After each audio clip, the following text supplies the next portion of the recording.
Assalamualaikum warahmatullahi wabarakatuh. Saya Ita Nurhalifah, CGP Angkatan 11 dari Kabupaten Wonogiri, akan menjelaskan tentang koneksi antar materi, kesimpulan, dan refleksi modul 1.1.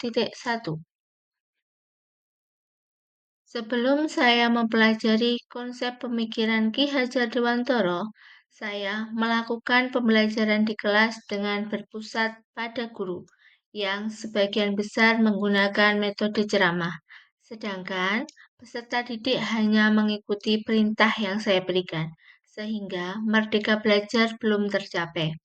Ketuntasan materi dan pencapaian nilai KKM yang ditentukan sekolah adalah pedoman dalam melaksanakan pembelajaran. Akibatnya, dalam pembelajaran di kelas, saya masih kesulitan untuk mendesain pembelajaran yang berpusat pada peserta didik.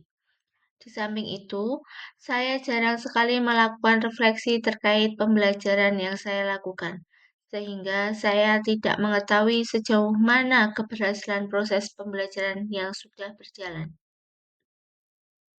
Dan pembelajaran yang saya terapkan menyebabkan hal yang tidak sesuai dengan perkembangan anak, karena membuat peserta didik tertekan harus mendapatkan nilai yang baik. Hal ini akan mengakibatkan rasa percaya diri pada anak berkurang. Sebagai seorang guru, saya belum mampu memberikan kesempatan peserta didik untuk mengungkapkan perasaannya. Hal ini berakibat kurangnya kedekatan emosional dengan siswa, sehingga penanaman nilai-nilai karakter kurang terbangun dengan baik. Dalam pengondisian di kelas, saya masih menggunakan ancaman dan hukuman untuk membuat siswa agar disiplin dalam pembelajaran dan tanggung jawab. Kesimpulan filosofi Ki Hajar Dewantara. Yang pertama, pendidikan hendaknya memperhatikan kodrat alam dan kodrat zaman. Yang kedua, pendidikan hendaknya berhamba pada anak.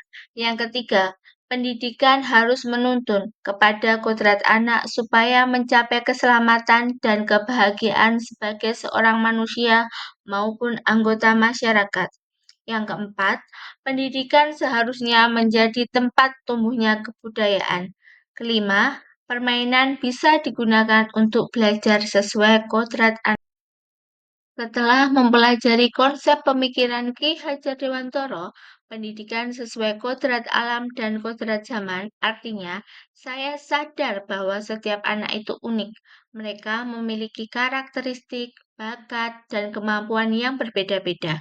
Anak juga memiliki kekurangannya masing-masing, tapi saya percaya dengan arahan dan mengeksplor lebih jauh, maka potensi diri pada anak akan muncul dan berkembang dengan baik.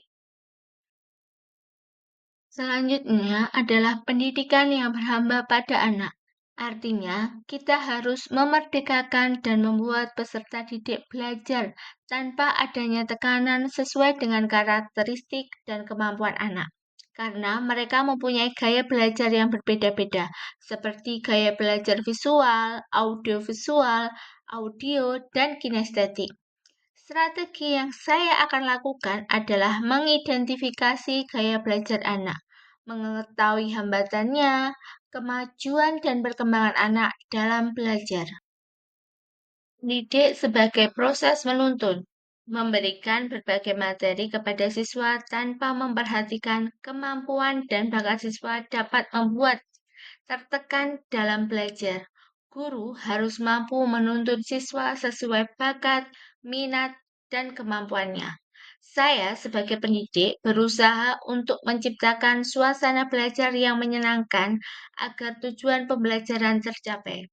Guru menjadi teladan yang baik bagi siswa dalam penanaman budi pekerti, serta menjadi pendidik ing ngarsa sung tulodo, di depan memberi teladan, ing madya mangun karsa, di tengah membangun motivasi, tut uri handayani, di belakang memberikan dorongan dan semangat.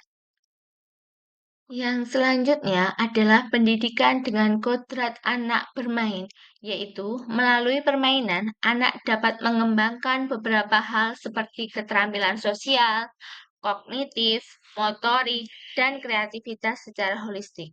Menciptakan pembelajaran seperti layaknya permainan adalah salah satu cara memfasilitasi dan mengembangkan anak sesuai dengan kodratnya.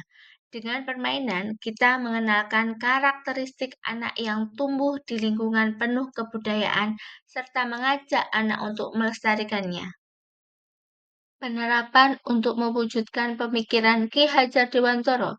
Yang pertama, berusaha menjadi teladan yang baik bagi siswa. Yang kedua, melaksanakan pembiasaan pendidikan karakter secara berkelanjutan. Tiga, melakukan pendekatan emosional kepada siswa dengan saling berbagi cerita, motivasi kepada anak. Empat, merancang pembelajaran yang berpusat pada siswa dan menyenangkan. Lima, mengenali karakter dan latar belakang siswa dengan menjalin komunikasi baik dengan orang tua. Enam, memfasilitasi siswa dalam mengembangkan potensi dan kreativitasnya sesuai minat dan bakat. Terima kasih banyak. Salam guru penggerak.